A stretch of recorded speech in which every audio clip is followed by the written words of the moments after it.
कि फ्रांसीसी सफ़ीर को मुल्क बदर करने की करारदाद असम्बली में मैं पेश करूँगा, और अगर किसी और ने पेश की तो मैं उसकी हिमायत का ऐलान करूँगा। एमएनए मर जाएगा लेकिन ना नहीं करेगा, क्योंकि उसके सामने उसका वोटर खड़ा हुआ है, उसने अगला इलेक्शन भी लड़ना है साल 1.5 साल के बाद।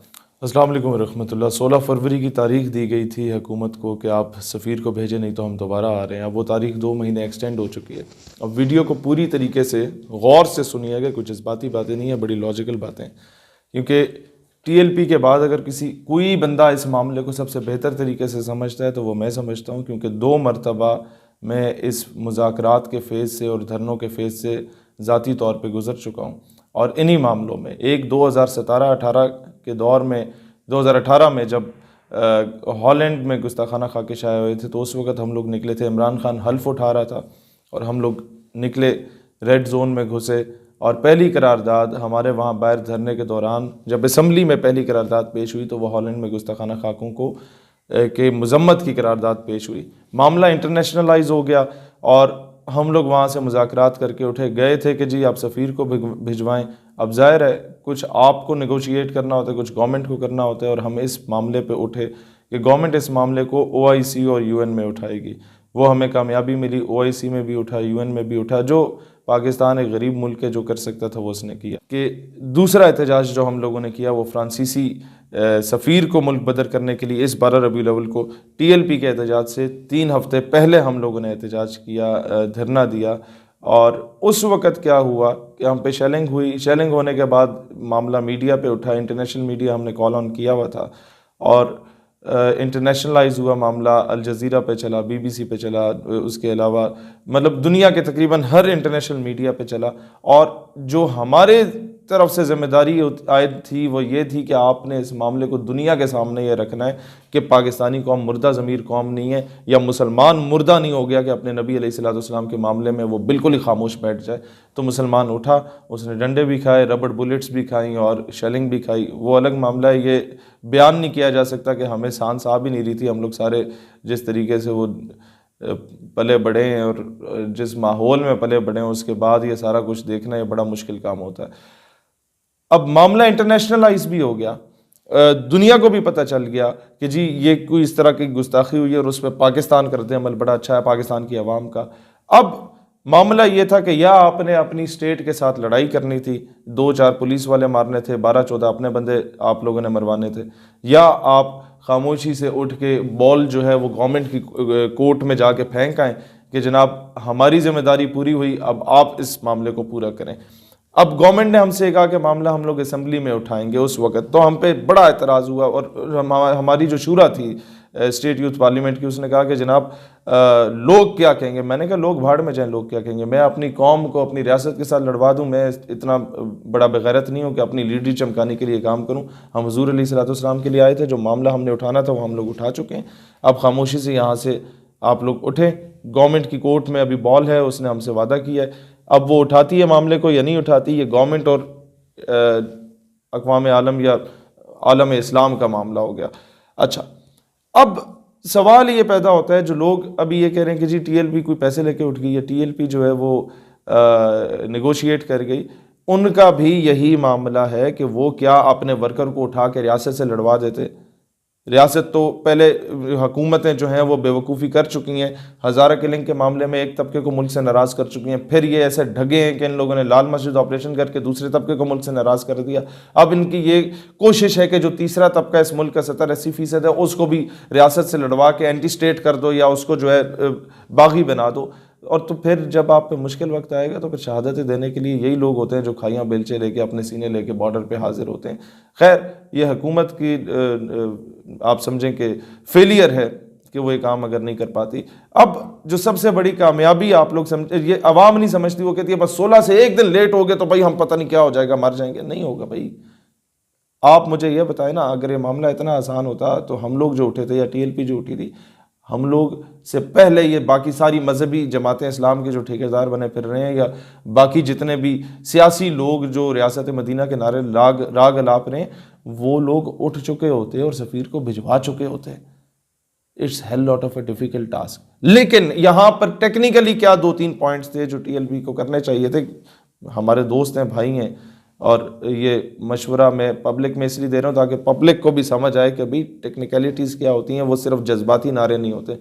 वो क्या है? नंबर 1, 3 महीने का टाइम था। अभी जब मुज़ाकरात के लिए बैठना था तो आपके पास ये होमवर्क कंप्लीट होना चाहिए था कि फ्रांस में पाकिस्तान के कितने लोग नौकरियां करते हैं, कितने लोग वहाँ पढ़ाई कर रहे हैं। जब हम सफारती ताल्लुकात ख़त्म करेंगे और फ्रांस उन्हें मुल्क बदर करेंगे तो क्या वो चाइना, अमेरिका, रशिया या हमारे बाकी ऐसे ममालिक जिनसे ताल्लुकात कोई थोड़े बहुत गुजारे लायक हैं वहाँ पर स्टेबल हो सकते हैं या नहीं हो सकते? और चाइना बिल्कुल कर लेता, उससे आप ऑफ द रिकॉर्ड अगर ये बात करते। नंबर 2, फ्रांस के साथ जो हमारे दिफाई मामलात या बाकी मामलात चल रहे हैं उसमें कौन सी ऐसी डेवलप्ड कंट्रीज़ हैं दुनिया की जिनके साथ हम लोग वो फला चीज़ों के इंजन्स ले सकते हैं? मैं इनडायरेक्टली बता रहा हूँ, आपको कोई मसला नहीं था। हमारे ये इदारों में सारे काफिर नहीं बैठे हुए होते, यहाँ पर बड़े दर्द दिल रखने वाले हुजूर के इश्क में लबरेज ऑफिसर्स भी मौजूद होते हैं। आपने 2-3 सबसे पहला काम क्या करना चाहिए था? अब भी मौका है, 2 महीना मजीद एक्सटेंड हो गया।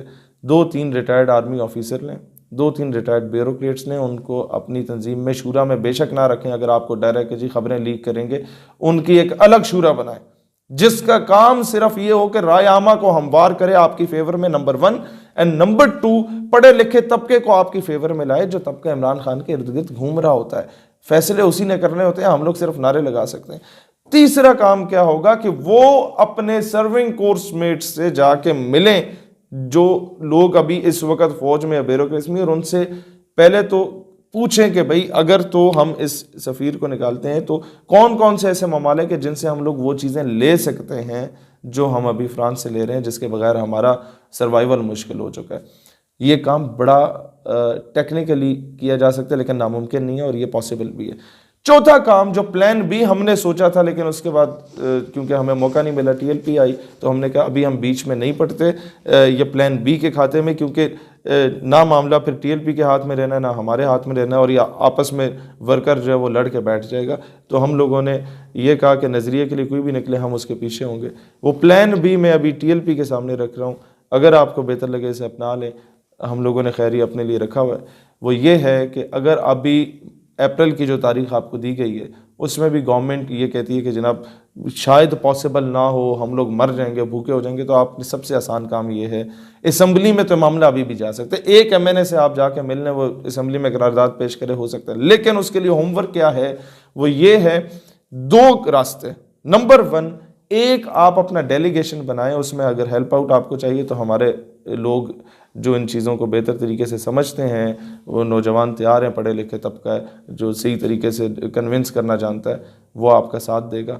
वो वफ्द पाकिस्तान के हर पॉलिटिकल पार्टी की लीडरशिप को जाके मिले और उससे जाके कन्विंस करे कि मामला ये हमारा या किसी मौलवी या पीर का नहीं है, ये पूरी उम्मत मुस्लिमा का मामला, नामूस रिसालत का मामला, लिहाजा ये करारदाद आप पेश करें और मुतफ़िका तौर पे मंजूर हो, इस पे कोई पॉलिटिक्स ना हो। एंड नंबर 2 ये है कि आप एक जुम्मे का दिन रखें जिसमें आप ऐलान करें कि इस जुम्मे को, जुम्मे की नमाज के बाद हर बंदा अपनी मस्जिद का जुलूस लेके अपने एमएनए के घर के बाहर जाएगा और वहां जाके एहतजाज करेगा। इस पर ना कोई पर्चा होगा, ना कोई फोर्थ शेड्यूल होगा, ना कोई और मामला होगा। अपने हल्के की आवाम अपने ही एमएनए के पास जा रही है, हर पार्टी का वर्कर अपने एमएनए के पास जा रहा है और स्टाम्प पेपर लेके जा रहा है जिस पे वो ये लिखा होगा कि फ्रांसीसी सफीर को मुल्क बदर करने की करारदाद असम्बली में मैं पेश करूंगा, और अगर किसी और ने पेश की तो मैं उसकी हिमायत का ऐलान करूंगा। एमएनए मर जाएगा लेकिन ना नहीं करेगा क्योंकि उसके सामने उसका वोटर खड़ा हुआ है, उसने अगला इलेक्शन भी लड़ना है 1.5 साल के बाद। तो इस तरीके से आप 350 में से 150-200 एमएनएस के सिग्नेचर्स यूं ले सकते हैं और बाकी जो 100-150 बंदे हैं वो उन एमएनएस को आप कन्विंस कर सकते हैं, और बाकी जब हवा क्रिएट होगी तो हर बंदे ने आपका साथ देना है। अदरवाइज जो रूलिंग पार्टी है वो तो कभी ये काम नहीं करेगी क्योंकि उसने इंटरनेशनल सतह पे अपने आप को महदूद नहीं करना, और ऑपोजिशन पार्टी इसलिए ये काम नहीं करेंगी पीपल्स पार्टी और पीएमएलएन क्योंकि उन्होंने अगली गवर्नमेंट में आना है। उन्हें अमेरिका अपने बूट पॉलिश करने का 5 साल का मौका नहीं फराम करेगा अगर वो इस तरह की करारदाद पेश कर लेते हैं। उसके लिए आपको एमएनएस को डायरेक्ट अप्रोच करना होगा अवाम के जरिए और लीडरशिप को अपनी शूरा के जरिए। तो इस तरीके से ये काम बड़े आराम से और बड़े स्मूथली प्रैक्टिकली इम्प्लीमेंट हो सकता है। और फिर मैं आवाम से कहता हूँ कि आप लोग, कई इस तरह के लोग हैं जो कहते हैं जी हम लोग तहरीक छोड़ रहे हैं, ये इस तरह का मामला है। मैं उनसे भी कहता हूँ कि मैं तहरीक का खैर ख्वाह ज़रूर हूँ, मेंबर नहीं हूँ, लेकिन एक बात मैं हमेशा कहता हूँ कि तहरीक उन तमाम जमातों से लाख गुना बेहतर है, उन बड़े बड़े गदी नशीनों और मौलवियों से लाख गुना बेहतर है जो झुग्गियों में घुस के बैठे हुए हैं। कम से कम ये मैदान में निकले तो हैं, कम से कम इन लोगों ने मामला इंटरनेशनलाइज तो किया है। तो कोई भी बंदा इस तरह का काम करता है किसी भी मकतब फ़िक्र का, अगर उसका साथ नहीं दे सकते तो उसकी राह में रुकावट ना बना करो। पाकिस्तान हमेशा